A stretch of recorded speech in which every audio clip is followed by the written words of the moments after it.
Good evening and welcome to the Business Day. I'm Javon Keys.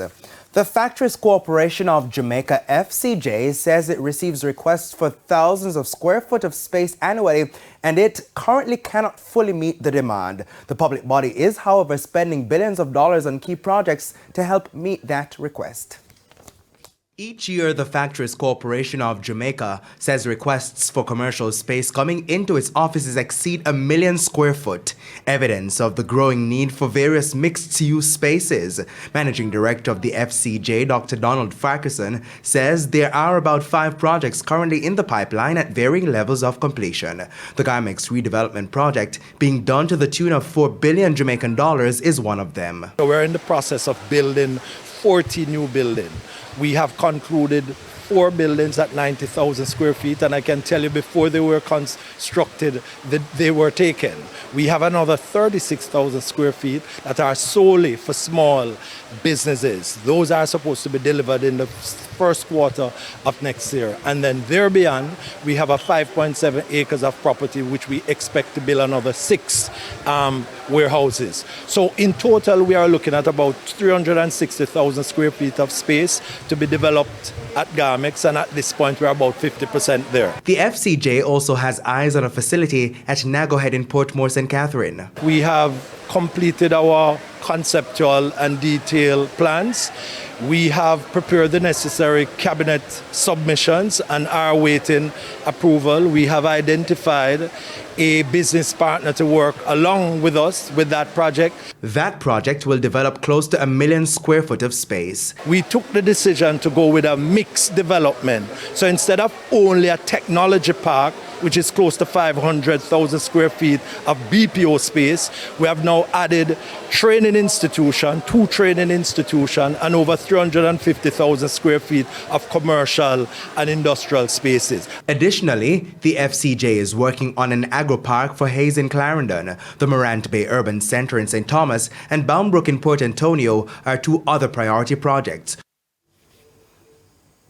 Let's head to some company news now. Radio Jamaica, parent company of this station, says with the completion of the acquisition of 1834 Investments, the share allocation to various parties is now being done. The company revealed that chairman of the RJ Agdena Communications Group, Joseph Matalon, has opted for his shares in 1834 and the shares from the company held by 2 entities controlled by him be reallocated. Those shares will be distributed to ICD Investments, a private equity investment company under Mr. Matalon's control.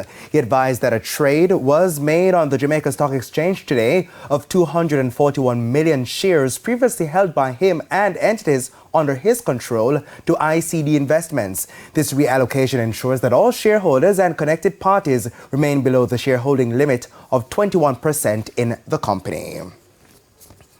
And First Caribbean International Bank, CIBC, has introduced an online loan store which will allow users to access loan disbursements in 10 minutes. The announcement was made at the recent launch of the CIBC's MasterCard Black Credit Card. Now, Owen Francis is Director of Retail Banking Channels at CIBC. This is our latest online innovation, which allows you to shop for a loan that fits your needs and budget. The loan store analyzes the information you provide and issues a decision on the application within minutes. An online process, the loan store enables our clients to browse and select available financial products, compare prices, and even arrange custom-tailored solutions. Let's head to the foreign currency market now. The US dollar is being sold for an average $154.59. $113.84 is the going rate for the Canadian dollar, $187.42 for the pound, while it's costing an average $164.81 for the euro. Meanwhile, the JSE index fell by 1,031 points today, while the junior market index gained 12 points. Among the winners were cargo handlers, Epley 7.25% preference shares, Epley, Portland JSX, and Sterling Investments, while on the losing side were JMB Group, Consolidated Bakeries Jamaica, Lasco Financial Services, First Rock Real Estate Investments, and Jamaica Stock Exchange. And that's it for the Business Day. I'm Javon Keys. Good evening.